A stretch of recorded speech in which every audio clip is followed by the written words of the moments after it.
First and Now is brought to you by World Vision Canada, national charity partner of the BC Lions. Visit bclions.com/worldvision to become a supporter. Our fourth weekly recording in Kamloops. Can you believe that, Nikki? No, we're in the dog days, but we're grinding it out just like the players. It's long hours editing, long hours preparing all the assets for the season. I know you're intertwined in all this stuff too, but it's fun stuff. Media releases being drafted. More on that to come when they come out. A couple of exciting things to announce this week. But two more sleeps here. One more night in Edmonton. We'll be there for Game 5 of the Oilers and the Stars. I know we're jacked up about that. But we should, speaking of cool announcements, we've hit on it, but we should remind folks that starting next week, every Tuesday, we'll record First and Now. The recordings will appear on 7:30 CKNW. The Moj is going to join us every week. He'll join us this week, in fact, to talk training camp, look ahead to the preseason finale. So some exciting times coming on First and Now. We invite fans to come out 7 o'clock next Tuesday night, our first live recording at Goodco on Main Street. So we're going to do one pub show per month, and James Butler, Keon Hatcher to join us at Goodco. So exciting times for the show. Yeah, it's going to be a time, and Moj is going to be on throughout the show too, not an interview section. He's going to be for the full show. So excited for that. The dynamic trio is back. Yes, and kind of a continuation to the On Tap program that we've done the last couple of years. So we're combining First and Now and the radio show, if you will, and there'll be prizes to give away at Goodco next Tuesday. The Uproar Dance Team will be in the house. And as mentioned, Keon Hatcher Sr. and James Butler among the guests. Approaching 50,000 tickets sold. We're eyeing another home opener sellout. Snoop Dogg in the house. Get your tickets now before it is too late. And we're talking about exciting times, exciting events. I really enjoyed FanFest this past Saturday at Hillside. A very spirited practice. A pretty good turnout. The weather was good, and shout out to the Kamloops Fire Department for taking care of the fire at Kenna Cartwright Park, just to the west of us, I think it was, at Hillside. All in all, a good night. Yeah, and obviously crisis averted with the fire that broke out on Saturday afternoon, seemingly when the practice started and FanFest started overall. But I echo that. I thought the setup was really cool. You had all the vendors and the food trucks off in one area, so that was fun, and that was busy throughout too. Bouncy castles, all of that. Then play with the pros, dance with the pros. I play with the pros is one of my favorite events to film. I always put my hand up when they need capturing of that event, because I enjoy it. Our players are so good with the kids, and that was on full display. But dance with the pros seemed to be a hit too. I think that's gonna probably return in future dates to come. But it was a fun day overall. And then I think we can't mention FanFest without Sean White going undercover. Oh, yes, the third edition of that got some guys again. Mike Ahway, Jarrell Broxton, bit of a good disguise this year too, right? Yeah. Liam and I kind of talked about it together, and we got him to wear that wig and a Coors Light shirt. But it worked out, and it was a fun day overall. Very fun, and we look forward to that each and every year. All right, preseason final game coming up on Friday. We'll have Wednesday being our final full practice day at Hillside. And again, that's crazy how it just like that. A short walk through Thursday, a quick flight to Edmonton that day, play on Friday, back to Kamloops that evening, and then we'll skedaddle, as they say on Saturday, back to the Lower Mainland. But we're expecting to see a healthy contingent of Lions veterans, starters in. Nathan Rourke, of course, I would expect he's in there for more than 6 plays or whatever it was in Langford. Yep. Justin McInnes, Javon Catoy, Stanley Berryhill, Jarrell Broxton, Dejon Allen among those on offense. Sione Tuhema, Christian Covington, Dwayne Hendricks, Micah Alway, just a few of the examples of the defensive players going to come. You might see a couple of veterans held back. We won't get too much into it, but really the first game action for a lot of these guys, and the final chance for a lot of these newcomers on the fence to earn a spot always a fascinating venture, the final preseason game. Yeah, and you're looking first and foremost for that rapport, that chemistry, right? And if it's Nathan Rourke with the ones out there, offensive line, receivers, all of that, you're looking for chemistry, right? You're looking to put up good numbers. I know in the past couple of years, that was something that this team did really well with Vernon Adams Jr. At the helm with his ones in that preseason games. And now you're looking for Nathan Rourke to continue that with his starters. And I think offensively, what the exciting part is too, is that Dijon Allen's been making steps throughout training camp, and it looks like he's going to be available to play on Friday. How does that look on the offensive line? We've talked about it all offseason with Broxton at left tackle and Allen at right tackle. Those are your two pillars of your new look offensive line. And then from there, it's a preseason game as well too. So there's going to be extra guys that are traveling, and there's wide receiver practice roster or even roster spots up for grabs. And as we'll get into with the Moj later, it's been pretty much every single guy here stepping up throughout the camp. So that's going to excite me. And then the offensive line, just to see what that starting five looks like with, Anu Una going down, Corey Woodruff for a couple of days. Mm-hmm. There's still, work to be done on how to settle that starting five combination on offense. Yeah, and all kinds of spots at all kinds of positions. Specialists, you're going to see Sean White come. Probably going to see Mark McNamee again. I don't know, where does that leave Ross Bolger, the other global Irish kicker? That remains to be seen. But yeah, you can only get so many guys in and so many snaps, and that's always a challenge for Buck Pierce and the coaching staff to make sure everyone gets a good enough look. And I love it. Kind of a neat dynamic. We're going to see the Elks, of course, week 1, June 7th. First of 3 regular season meetings. Never too early to set a tone, whether it counts in the standings or not. Yeah, and when you say that, I think naturally you think Micah Alway too, right? We've seen Micah Alway in training camp, and he's been his usual self, talkative, being a veteran leader. But when the clock hits and the pads come on and the game's on, that's when Micah Alway shines, right? That's his element. So I'm looking forward to seeing Micah Alway return to the BC Lions defense. Big acquisition in the offseason, and guys like Jackson Finley are going to be playing again. I'm excited to see him again. The rookies too, Robert Carter Jr. been someone that's been standing out, so he's lined up to play again, and see how that all shakes out too. So defensively, still some storylines to figure out too. And even on the D-line too, Kamoko Toure, he's been working with the ones, and I think naturally because Sione Tuihem is going to be suspended for the first 2 weeks of the season. So while Sione can play in Edmonton on Friday, he's not going to be able to play the following week in the regular season. So there's still some work to be done on figure out who's going to take Sione's spot for those 2 weeks or even beyond, right? And still to be determined how this roster is going to shake out. 6:30 kickoff on 7:30 CKNW. Moj and Julio have the call pregame at 5:30 across the entire Lions audio network. Should also mention Moj going to be joining us as a content writer. We'll be writing articles in season starting next week with us on the podcast and the radio show each and every week. We'll tee up the Lions and Elks on Thursday, tomorrow, on YouTube and BCLions.com. We're going to hear from Cam Tucker, our Between the Lines segment, some very juicy, intriguing opening season odds as far as the Lions as a team and some individual numbers to talk about. That's coming up a bit later. We'll have Go For It or Punt and They Not Like Us as we do to close things out. But up next, the voice of your BC Lions and now weekly regular on First and Now, the Moj joins us. The podcast, a presentation of World Vision Canada. All right, First and Now, presented by World Vision Canada. And I'll tell you what, talking about key additions to this Lions team, we've talked about Dijon Allen, Dwayne Hendricks, Jeremiah Masoli, Micah Alway. We are thrilled to officially announce that Bob the Moj Marjanovich, voice of the BC Lions, season 8, I believe, in the booth with Julio. Crazy. Will join us every week on First and Now. Next week, we're going to be at Good Co. on Main Street, and he's been kind enough to join us here a week early in our makeshift Kamloops studio. Moj, how are you?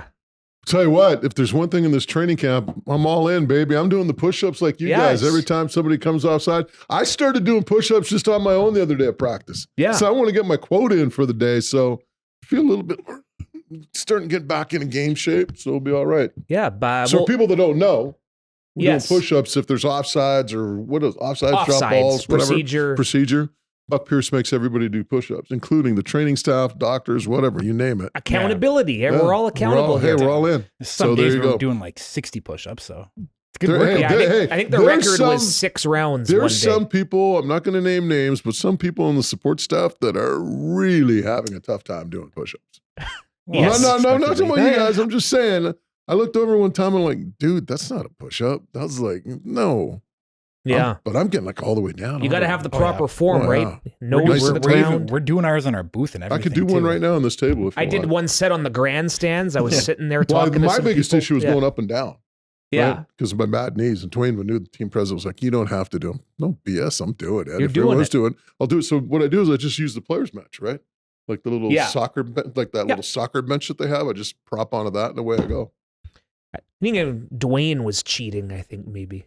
Sorry, Dwayne, if you're listening. No, I'm just kidding. Dropping, but you are. I'm just kidding. Dwayne's out doing his steps and everything. He's good. I'm just kidding. But it's I guess we can sort of segue into that. That's one of the changes you see around here. A little more tempo, a little more intensity, maybe. But what's your view on how the routine has changed in practice? Well, I think number one, they're not letting the little things go. And obviously, that's just a great example of it, an offside or procedure. And, people are doing push-ups. Doesn't matter. Hey, you know what? You make a mistake, you have consequences for that mistake, i.e. the push-ups. So that's one thing that I'm seeing is accountability. The other thing I'm seeing too, and I'm sure you guys have seen it as well, it's just the intensity in the practices. Yeah. Seems like it's dialed up a notch. And, I think with that, I've always said this, players, Donnie Taylor would always say this, and I agree with him. All players want to be coached.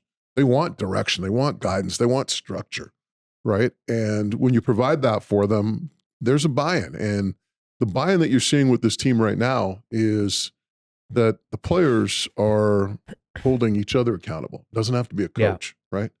And that's the real cool thing about it. It's like if there's a rookie receiver that makes a mistake, it's Keon Hatcher or Justin McInnes that's talking to him. If there's a D lineman that does something, it's Matthew Betts or Jonah Tavai or whoever, right? But that's the really cool thing about it is with the accountability comes that policing by the players themselves, which is really good. When it comes to Nathan Rourke, he's at the forefront of that too. But what are you seeing from Nathan? The word around camp is that he's more comfortable. Or are you seeing that? One word, rejuvenated. Yeah. I think we saw that in even the media availability session a couple of days before the guys came up. I think it was Monday or Tuesday at the facility. And, when we had Nathan on for our training camp shows at lunch, and I just told him, I said, he seems to be having fun. Last year when he came in, I jokingly said, you reminded me of one of those CEOs at a press conference trying to explain how somebody embezzled like $7 million from your company. Like he just looked uneasy. He just looked tense, right? And it was an uncomfortable situation. Number one, Vernon, it was Vernon's team. Let's not kid ourselves about it. It was Vernon's team. He comes in halfway through. Everybody's expecting him to be 2022 Nathan again. And here's a guy who had gone through 5 playbooks in 6 months. And he just had the weight of the world on his shoulders. And you saw him even before we came up here. He was smiling. He was laughing. And then you see him out here. He's loose. He's having fun. He's comfortable. And Nathan told us something that was really interesting that Nathan told us. He said that, when he was down in the NFL trying out for those teams, every throw there was something that, there's, consequence. Pressure, that pressure, so to speak. Doesn't make that throw, he might not get another look, right? Or he'll be benched, or, somebody else gets the reps. So he talked about that. And he said, even heading into training camp, that's something that he was trying to get rid of that mindset, because now he can make a bad throw. And guess what? He's not going anywhere, right? Yeah. He's your quarterback. So I think even Nathan talked about that, just the fact that he had to kind of get rid of that mentality and get rid of that mindset. And I think you're seeing it in practice, man. He's like I said, he's having fun and he's looking good. And, you talked to a lot of the players on offense, you talked to the receivers, some of the guys say, Nathan's back, right? So that's the best part. Something that's been exciting for us the last couple of weeks, and I want you to confirm to our listeners that we're not being biased, but viewers, listeners, all of those guys. Consumers nice. Of this show, but Justin McInnes and Keon Hatcher have been lethal these 3 weeks. But overall, from the receive group, what are you seeing? Because you talked about the leadership of those guys, but what are you seeing overall? I think if there's two groups that I look at that are the deepest in camp, probably receivers and linebackers. Yeah. Right. We'll talk a little bit about linebackers later, I guess. But, you look at the receiving group, and it's strange. Usually in training camp, there's one or two guys that kind of pop. Remember a couple of years ago, we had that guy named Bryson Daughtry up here? He was tremendous in training camp, caught everything. Then there was this other receiver, he was okay. He was just kind of making plays. Then we got to the game in Calgary. Bryson Daughtry, I think, dropped like 4 passes. He was gone like 3 days later. Meanwhile, that other receiver who was kind of the whole training camp, caught everything within a 10-foot radius. That other receiver by the name was Aiden Eberhardt, right? So he's still here, as we know. But when I look at this training camp, there hasn't been that guy that's just kind of jumped out and you go, wow. It's just been guys making turns. Whether it's Seven McGee, whether it's Jermaine Jackson, whether it's Hatton, whether it's Jared Gibson, right? There just seems to be different receivers stepping up, making plays. And as a result, I think, some of the guys, like, the other guy that was really good until he got hurt was David Durden, the kid who tore his ACL in Victoria. Bad timing. He was almost like a bigger, faster version of Aiden Eberhardt, right? So they've had, I think, a lot of guys kind of like step and push up from the bottom. And it's going to be interesting to see. Jermaine Jackson, did I mention him? I don't think I did, right? Preseason game, right? Yeah, so there's another guy. So they have a lot of depth at receiver, and that's going to be one of the areas that I'm looking forward to seeing how it all shakes down when it's all said and been done, because some of these guys deserve an opportunity to show what they can do in a game situation, whether it's in Edmonton or whether it's at BC Place Stadium against Edmonton in a couple of weeks. Let's stay on offense here for a minute. All signs point toward Dejon Allen being available Friday in Edmonton. That's what we're hearing. Just your read on that acquisition and just how key that could be for a unit that, let's face it, needs to get better. I think if you were to ask Lions general manager Ryan Rigmaiden what his biggest, most prized offseason acquisition would be, it'd be Dejon Allen, right? So when he kind of showed up and had the back spasms, I think there was a lot of legitimate concern, right?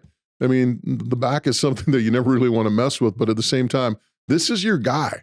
This is the guy who is going to be the anchor on your offensive line. I mean, you got Broxton, you got Allen, and to have those two guys in place, it's a great start for an offensive line. See what happens in the interior. I think obviously losing Anauna to an ankle injury is a big hit because they really wanted to give him a lot of reps. Talking to Coach Charbonneau about that, they really wanted to give him a lot of reps in the preseason and see what he could do. Unfortunately, he probably won't be ready to go. I don't know if he will be ready to go for the first game, and he's lost a lot of reps. But at least you have a veteran in David Foucault who, talk about rejuvenating your career. Guy goes to Edmonton and looked really good there, and he had difficulty starting when he was in BC the first time. So he's going to step in at right guard. Left guard, Corey Woodruff has came back. He's looked a lot bigger. Look faster, second-year guys, Julia always talks about this, way more comfortable the second time around. And at center, you got a pretty good battle going on between Michael Couture and Logan Packer. Tyler Packer. Yeah. So you're looking between those two guys, and we'll see how it all transpires.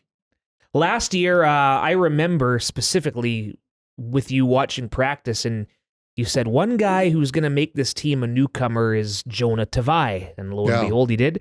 Any candidates on the defensive line, or I guess anywhere this year, of a first-year guy who you could see making an impact? Well, I'll tell you, Jonah Tavai has looked unreal in training camp. I mean, I just love it. He looks like an unkept bed, right? Like, when you walk in a room and there's like pillowcases and the sheets are over here and that, like, but he's a baller. He gives you everything he has. If that guy was like 6 inches taller, he wouldn't even be here. Right. He'd be down with his brother in the National Football League, right? Comes from a great football clan.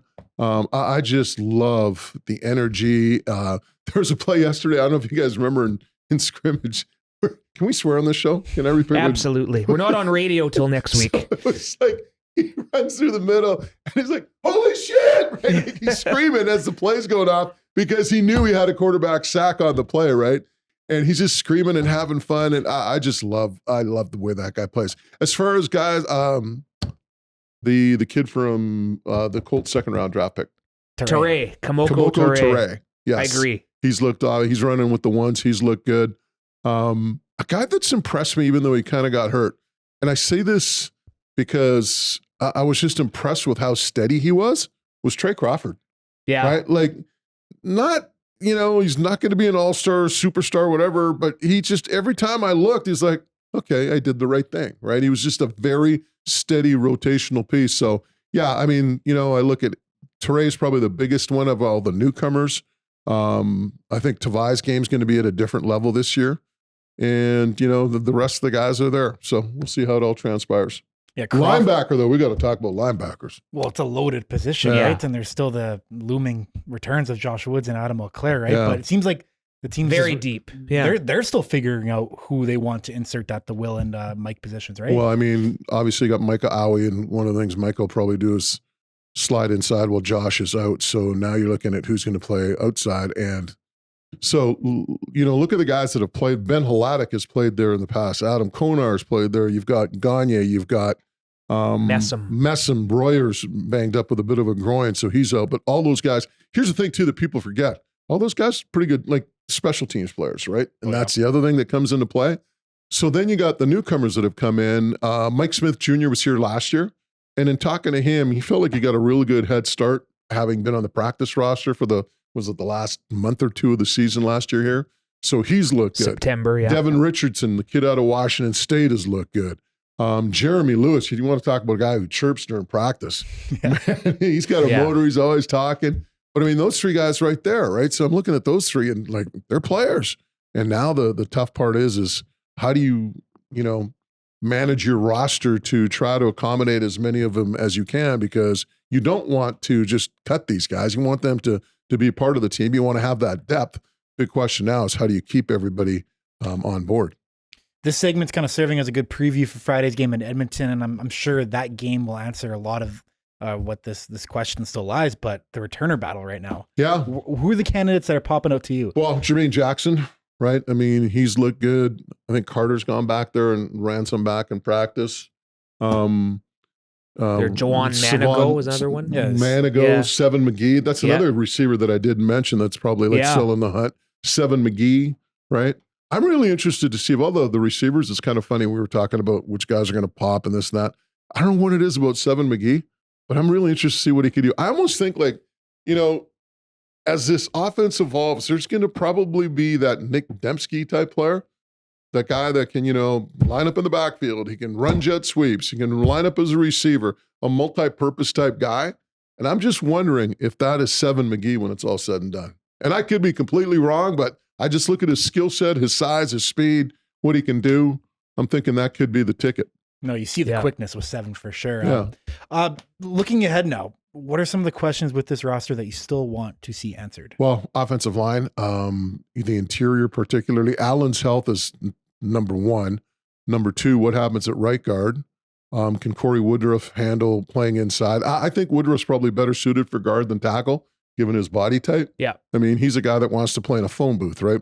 So I think he's probably better suited. See what happens at center. You do have options. And then for me, the other big thing is the secondary. How does that shake out? I think you're going to be fine at the corners with Peters and Williams. Deontay Williams, that is. And then I think Boileau is going to, how are we pronouncing it this year? Boileau? Beaulieu.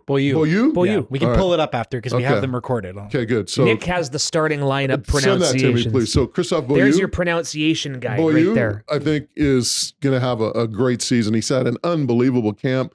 Somehow I think Jackson Finley, the rookie out of Western Ontario, he's going to work his way into the mix, particularly on specials. Interesting to see what happens at halfback, though. And you've got a whole bunch of guys that, you've got Jalen Edwards-Cooper, you got Ronald Kent Jr., Carter is another guy that's kind of stepped up into the mix. Maybe play him at corner, maybe move Williams to half. There's a whole bunch of issues or position battles up there. The one thing that I would like to see, though, I would like to see them settle on a group as quickly as possible and then just let guys get comfortable and let them get their reps. Because I think last year there was too much, and I think Ryan Phillips, looking back, would probably agree. Sure. There was too much shuffling, right? Mm-hmm. And you're trying to find the right combo. You're desperate to find the right combo.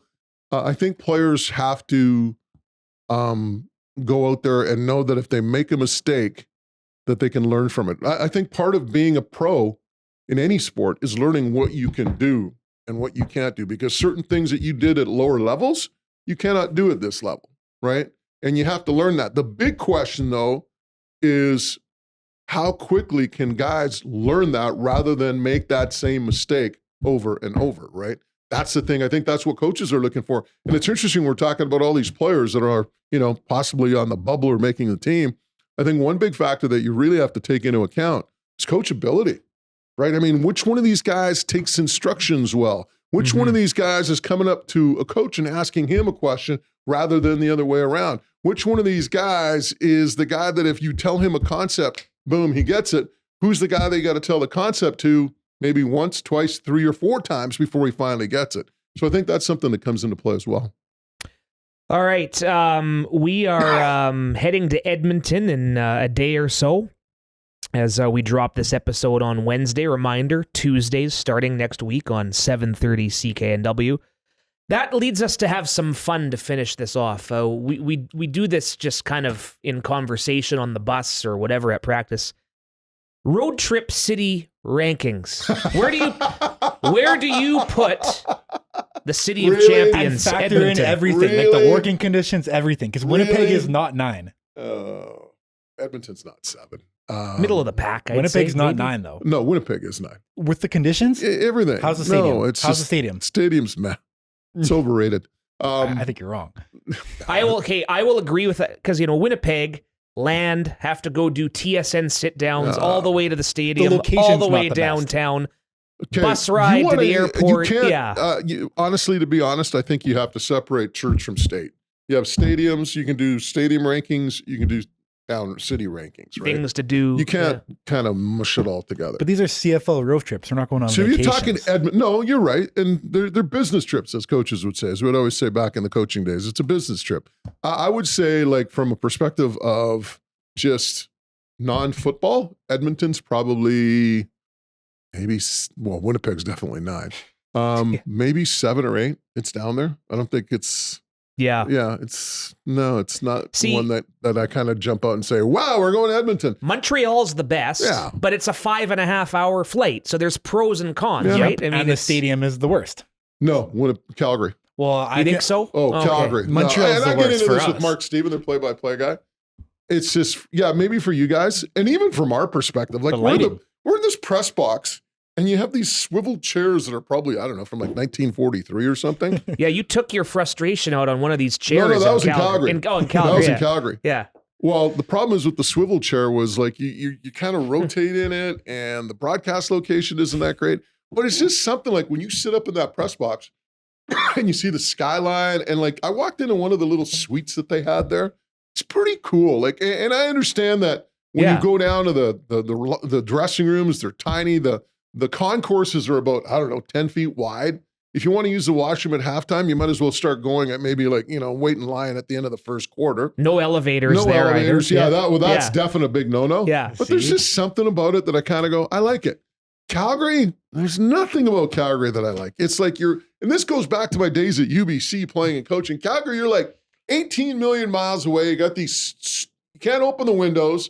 And then, I got to say, funny thing is they actually changed the chairs last year. Oh, they did. They changed the chairs last year, right? How about, so you want to talk about, I'm going to tell you 2 Calgary stories. Sure. So number 1, well, I'll tell you 3. First thing was the chair. Like I was trying to move my chair and I couldn't move the chair. And like we had one chair was like black, another one was red, another one was gray. Like these things have been around since the openings of the 1988 Olympics, right? And I lift the thing and the arm comes out. Yeah. And we're in break and I just lose it. I take the chair, I throw it in the hallway as hard as I can. I think a couple of coaches, some other people stuck out of it. Like it was like a bomb going off. And like, I'm just losing it. And Mike Whittingham's telling me to calm down and this. And then we come back for break. And welcome back to McMahon Stadium where the BC Lions lead the cat. I was totally calm. But those chairs, so the funny thing is, next year, I always bugged Huffnagel about this. Next year we show up, brand new chairs. I don't know where they came from, brand new, I'm happy. But Calgary story number 2. I've got a picture of this on my cell phone. I should give it to Kowalski. Coffee maker in the press box, like the old coffee maker, right? Like you pour the water in. Not working, wait, there's a sign on it. Not working, waiting for parts. It's a freaking coffee maker, not a coffee pot. It's a coffee maker. It's not a Ferrari, right? Yeah. Waiting for parts. Go spend $60, buy a brand new one. Go to Costco, get a new one. But the all-time best coffee story, Baller. Rick Ball, when he was doing the play-by-play for us, wants to get a cup of coffee. So he goes into. Oh, I know this one. He goes in, and there's like nothing left in the coffee. Guy grabs the coffee pot, fills it up with water, and he starts pouring it through the machine again. And Rick's like, aren't you putting in like new grinds? Oh no, this is fine. Like they were, you know what I mean? Like usually one, boom, you throw it out. No, they were like multiple times. Oh yeah. It's just so, there you go. That's like Calgary, forgettable. I happen to like Calgary. I like the city. There's, we stay in a good spot. Stadium, the stadium, okay, I could see why. I like Calgary, though, as a city. Hamilton, love it. Great for football, Hamilton. Great stadium. Great environment, beautiful character in the city. You could walk down to the beach from our hotel. And like when you're driving in the stadium, too, you see all those like World War II single-level bungalows. They got the porches with the Tiger Cat flags. Yeah, I know. Love it. Hamilton's fun. My complaint's Montreal, Ottawa, the lighting is terrible. So they drop for me. Ottawa, it always rains or at least drizzles for a few minutes. Well, the thing is, it's funny you mentioned the lighting because Julia and I always laugh about this. As the game moves on, the lights will eventually come on, and there's like a bank of lights right above the press box, like right where a broadcast location is. I'm swearing, you got like moss that are about the size of small bats, like floating around, right? But I don't mind Ottawa. I like Ottawa as well. Love it. All right, this has been great, and we look forward to doing this every week. Next week at Goodco Granville, and we'll be on 7:30 CKNW. And let's enjoy these last couple days in camp. It's coming to an end, my friend. Yeah, it is. It's gone by quickly, and look forward to the start of the season. All right, the Moj stopping by every week from here on out on First and Now. BC Lions fans, it's time to make history. Join us as the BC Lions kick off the 2025 CFL season. And guess what? The one and only Snoop Dogg will be performing live at the game on Saturday, June 7th. Presented by BC Fed. Show starts at 5:45 p.m., so get there early. Followed by the Lions taking on the Edmonton Elks. Visit bclions.com for more info and get ready to roar as one. Tickets are moving fast, so don't wait.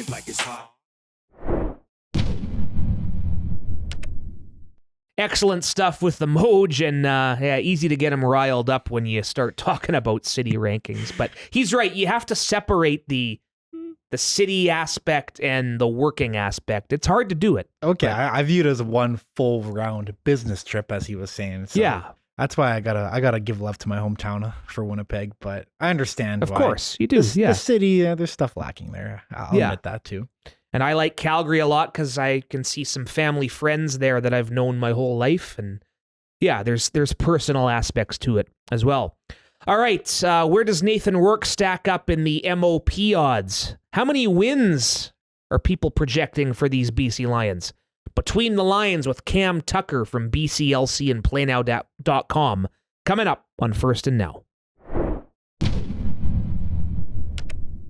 And now we welcome back Cam Tucker for Between the Lines, Cam with BCLC and PlayNow.com. It'll be a weekly feature. There'll be some in-game elements and keep you up to date on all the best and hot lines as it pertains to your BC Lions and the Canadian Football League. Cam, what's up, sir? You know what, fellas, is just counting down the days to the start of the season here. Let's get this thing going. It's amazing how you go from the Grey Cup week and all the hype, all the festivities, Grey Cup game comes and goes, and then you have a long off season. And then you finally, new coach gets hired, free agency, you get the draft, then you go through the slog of training camp. It's time to get the season. It's time to get the season going. There you go. You just answered what we were about to ask you as far as the excitement. We're recording this 10 days out from concert kickoff, and PlayNow has some regular season win totals available.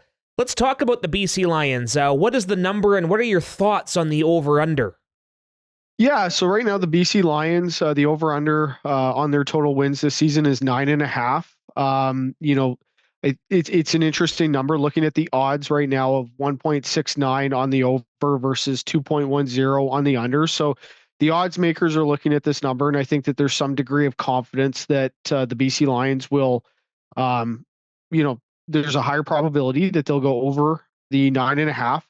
So that would indicate obviously that if you're going over 9.5 wins, that you're definitely looking at a playoff position, being a football team. And that's one where maybe you could challenge to host a playoff game.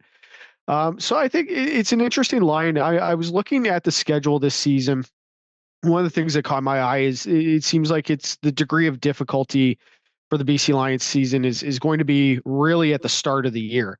You get, Edmonton to open the season, but then you got back-to-backs against the Winnipeg Blue Bombers, weeks 2 and 3.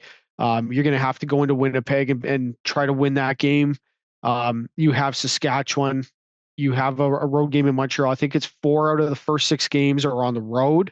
So it's not going to be an easy start for the Lions. It's definitely a difficult schedule right out of the gate.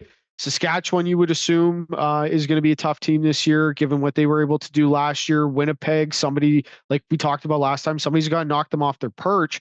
How good are they going to be given the dominance that they've had over the West in recent years? So really for the Lions, it's going to be a bit of a tough start. I think at least the schedule indicates they've got some difficult opponents. So over 9.5 wins, it'll be interesting. As you guys know, sometimes in the CFL, it's not necessarily how you start a season, but definitely how you finish. So 9.5 wins, it's intriguing. And like I said, the odds makers are looking at the over as having a little bit higher degree of probability. Cam, another new feature available on PlayNow is Nathan Rourke's regular season passing yards, the total number for that. So what is the number that PlayNow has Nathan pegged for? And what are your thoughts on that line? Yeah, so Nathan Rourke right now, over under 4,275.5 passing yards. It's a lot to say. It doesn't really roll off the tongue that great. But yeah, really, really interesting with Nathan Rourke. And we kind of talked about this, in the last segment that we did. You look at his 2022 numbers, and prior to his injury in August, he was on pace to throw for over 6,000 yards, which is just an obscene number. I don't think that it was, at that rate, at the clip that you're going, you could argue, is this sustainable over the course of an 18-game regular season? And, then unfortunately the injury happens. So with this number, there's a couple of things that you're looking for. I think if you're looking at the over, first off, I think that the over is something where, certainly caught my eye looking at his past success. But you look at ceiling. What is Nathan Rourke's ceiling in the CFL? And I definitely think that it would be above that 4,200 yard milestone, which would put him definitely in the category of going the over. But then you look at, what other factors are going to be at play here? Are the Lions going to have maybe a more balanced offensive attack? Are they going to run the ball a little bit more and take the pressure off of the quarterback? And, I was looking at some of the numbers, just looking at 2022, he was averaging over 35 pass attempts per game prior to his injury, which is a really high number. And then you look at, the history of Buck Pierce in Winnipeg as the offensive coordinator with Zach Collaros as the QB. Zach Collaros never really eclipsed more than, I think, 27 pass attempts per game in the 4 years that he's been quarterback in Winnipeg. So, there was definitely a discrepancy there between the pass attempts that Nathan had on average in 2022, and then looking at what Zach Collaros was doing in his tenure as the Blue Bombers quarterback with Buck Pierce as the OC. So that's something interesting where you look like, are they going to dial back those pass attempts, and what impact will that have on the numbers, on his passing production? But I definitely still think that, they've got the playmakers in this offense and Nathan Rourke has shown he can be an elite quarterback. They are still going to throw the ball, I think, maybe with a little bit more balance, but the ball is still going to be in his hands. And when it is, and when he's at the top of his game, look out, because he can be a dynamic passer in this league. It's a good segue into Nathan's playmakers or weapons that he has on offense. PlayNow also has odds now for Justin McInnis and Keon Hatcher Sr.'s receiving yards lines for the entire season. So Cam, what are the numbers there, and what do you make of those numbers for Nathan's veteran weapons at receiver? Yeah, Justin McInnis, and I was poring over this today.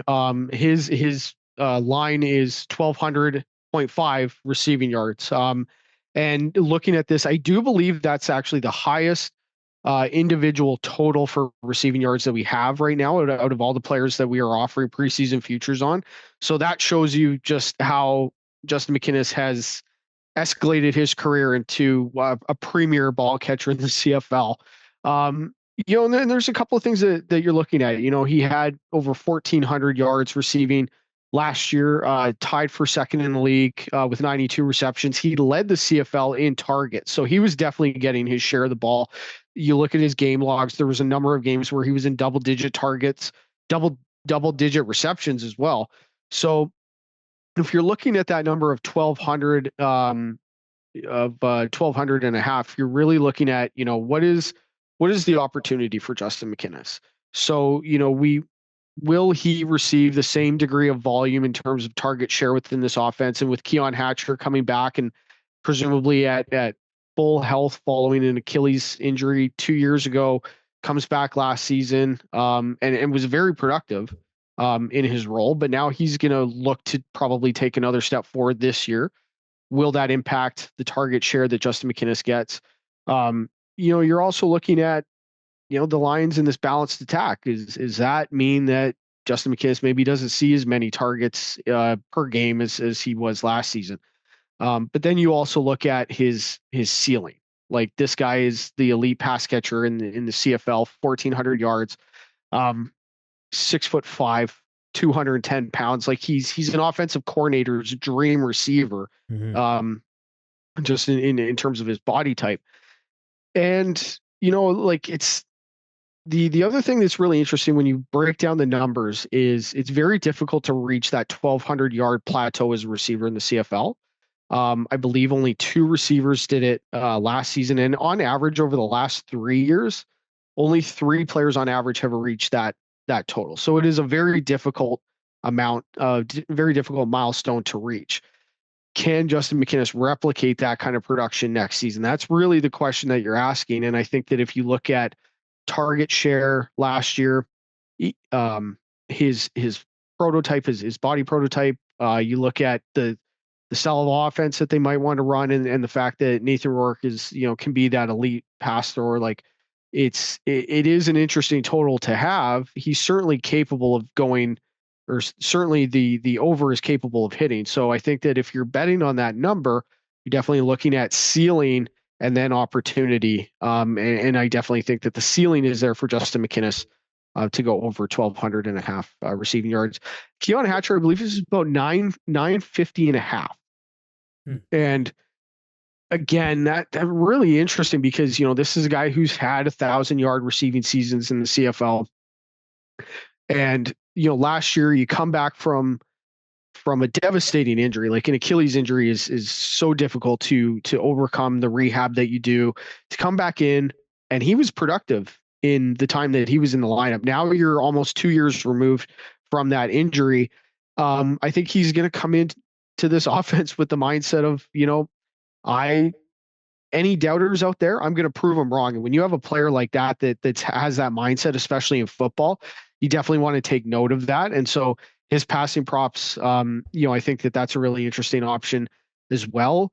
I was looking at the numbers. I believe it was only 3 teams last season had 2 1,000-yard receivers. So again, if you're betting on Keon Hatcher to get over 950 receiving yards, you're putting him pretty close to that 1,000-yard milestone. So that in essence means that Justin McInnis and Keon Hatcher would have to get 1,000 yards receiving each. That is something that can be difficult to do in the CFL. It doesn't happen on every team. Like I said, I believe it was only 3 teams last year supported 2,000-yard receivers. So really interesting opportunity though for both players, because they've proven in the past they can hit those lofty stat lines. Before we let you go, we talked about Nathan Rourke being up there with Chad Kelly as far as MOP favorite.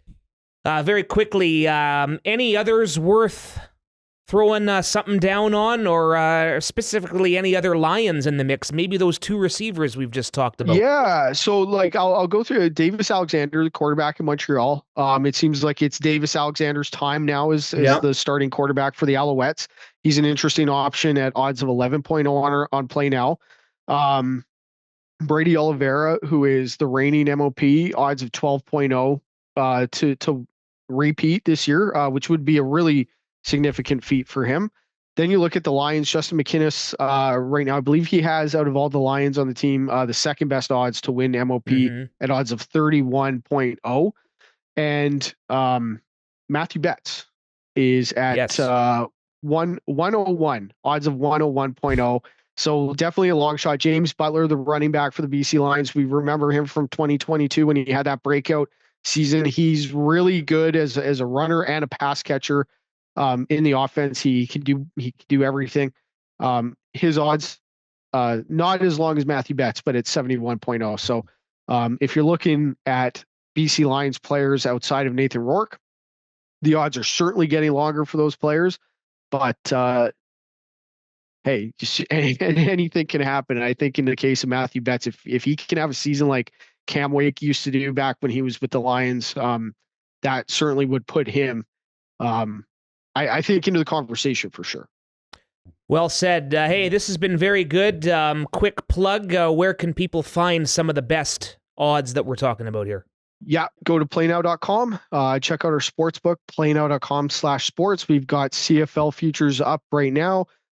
Team win totals. We've got preseason player props for not just BC Lions players, but all the players throughout the CFL. And we've got MOP futures and then our Grey Cup futures as well. So it's a really exciting time. We can't wait to get the season going. And we look forward to getting you back on next week and every week beyond that, Between the Lines with our friend Cam Tucker. All right, just a few more days, my friend. Let's get after it. Yeah. Thanks, guys. Can't wait. See you next week, Cam. BC Lions fans, it's time to make history. The one and only Snoop Dogg will be performing live at the game on Saturday, June 7th, presented by BC Fed. Visit bclions.com for more info and get ready to roar as one. Another new weekly feature on First and Now is what you just heard, Between the Lines, Cam Tucker, BCLC and PlayNow.com. Good to see them activating at FanFest the other night. The little football target toss. Very fun. Yeah. Yeah. If I don't say so myself, a little bias here, but this podcast has really taken it up a notch this year with our editions of Moj and Cam. So excited to see all the good things we're discussing all season long. The only thing I worry about is remaining salary cap compliant. But yes, we'll forfeit our draft pick in 2026. Yeah, for the First and Now draft pick. If Calgary struggles again, maybe we can help them out again. Okay, cool. Yeah, that's a good call. Anyway, moving along.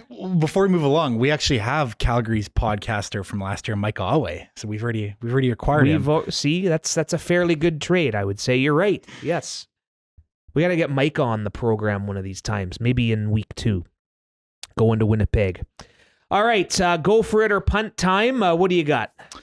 You saw that Drake was rocking a Saskatchewan Roughriders chain over the weekend, right? I did. So while that's competition to us, the Saskatchewan Roughriders, I mean, that's my go for it, because I think that's great publicity for the CFL. One of the Canadian icons, big time, as Chad Kelly would say. Drake repping Saskatchewan Roughriders chain. That's great. That's great for the league, in my opinion. So I'm going for that. It's great publicity. And on top of it, a really cool chain, and just good news for the CFL family that you got Drake repping the Riders, and who knows, maybe he's repping the league in a more official way one day. Yeah, I'm with you. Way back when he had Dennis Leary rocking a BC Lions shirt on Rescue Me. That was one of my favorite shows when that was going on. Loved that. And yeah, I'm with you. Need more publicity, and Drake's a good one to do. Does that mean Saskatchewan's curse? Isn't there like a Drake curse? Hey, that goes with it. Right? Yeah, that comes with the territory. That's a double go for it, right? Yeah. Watching these NBA playoffs, most notably that crazy Pacers comeback in Game 1 at Madison Square Garden, and the Knicks did it to them in Game 3 or Game 4, whatever that was. 3. Yeah. 3, you're right. I love these historic venues and big playoff games, whether it's basketball or hockey. Madison Square Garden, I've been lucky to attend. I saw Knicks and Rangers games there on back-to-back nights. 2014 Super Bowl week in New York. Can't beat that. That was awesome. Saw a Rangers-Islanders game. It was just nuts. Saw the Knicks play Cleveland. And Madison Square Garden got a pretty big facelift, a pretty big renovation. It seems like a newer venue on the interior, but it's MSG. And just love watching the intensity of those great venues in the playoffs. Yeah. Basketball, hockey, football, whatever. Can't beat it, yeah. I actually went to Yankee Stadium back in 2014 as well, too. So Been there, too, yeah. Shout out to Moj with his New York Yankee shirt on today. Yeah. But, historic venues, like I know it's new, but Mosaic, I always like going there just for that stadium, and even Montreal, McGill. It's cool to go to these, historic venues. With you. All right, punting time. So whenever I'm trying to find ideas for these segments, I usually naturally go through my Twitter likes in the past 7 days and see what comes up.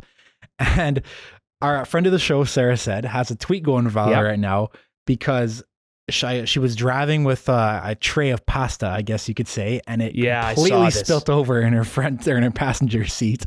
But to tie that all to my punch is I'm having issues with my clumsiness with dropping things too. I have this hoodie here, this red hoodie that I always wear. It's out of service right now because at Bear Mountain I had breakfast on before Lions in Langford. I had a sausage in my hands and it flipped out, went all over my all the grease from it went all over my hoodie. So we have no we have laundry detergent, but throwing in the wash didn't get it out. So that's out of service. I was wearing a white shirt the other day during our barbecue, had a cup of coffee, and I'm being caught. I spilled like a drip of coffee on it, but I'm punting myself for being clumsy here, and I'm aware of it too. When I was drinking the coffee, I'm thinking, okay, I cannot be spilling this, and it still happens. So yeah, first off, hopefully Sarah got that figured out okay. Yeah. Her tweet's going viral though. 600 views. Consolation. Like well, I think it's like 38,000. You were saying, right? 600 likes. Yeah. Sorry, 38,000 views. And I spilled ice cream in the cafeteria one night on my nice pair of shorts. Yeah, so we're down bad here. Yeah. My punt. Okay, love Kamloops. Love pretty much everything about it, except it's still kind of dependent on where you go. Tried going to a dollar store, a drug store. My daughter and wife were up here on the weekend. Daughter wanted to get a coloring book for the bus ride home. Couple places we went to not open after 6 o'clock on Sundays. Yeah, come on. That happens in Winnipeg too. I never liked that. Yeah. Oh God. Luckily, we found a place that was open, and we were able to rectify it. But yeah, I'd like to get beyond that. Yeah, I always talk about the weather with Vancouver, but that was also a pleasant surprise when I moved there. Is that's not really a thing out there. But there you go. All right, they not like us.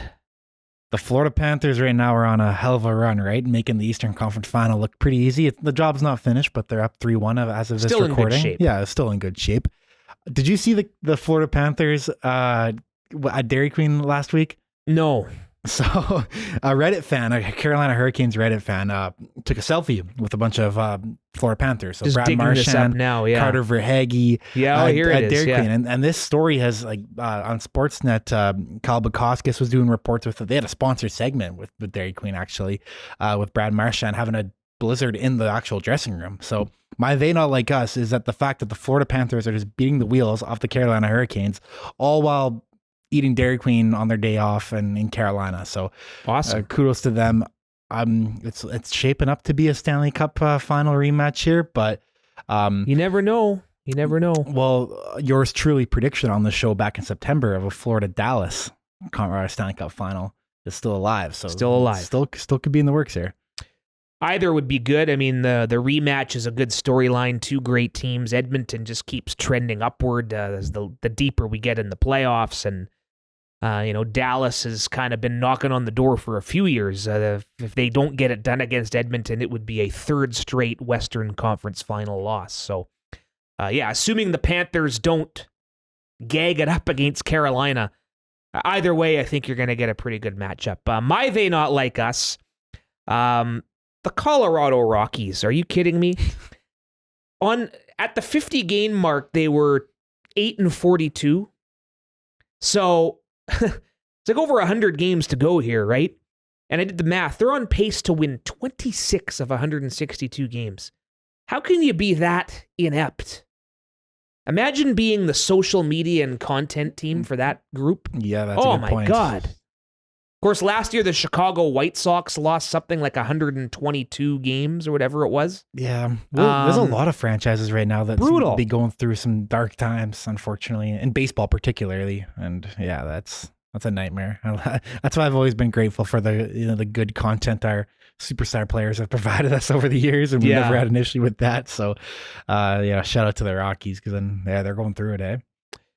Anyway, and with that, we bring it to an end. And a reminder, Good Co. on Main Street next Tuesday, 7 o'clock. Recording this podcast with the Moj, Keon Hatcher Sr., James Butler. Also will be heard each Tuesday night on 7:30 CKNW. We're very excited to get back home in a few days to the Lower Mainland and to bring you the show every Tuesday. Props to World Vision Canada for being our partner as well. All right, Nikki, couple more days. Let's get it. Yeah, we'll see you in Vancouver. See you there.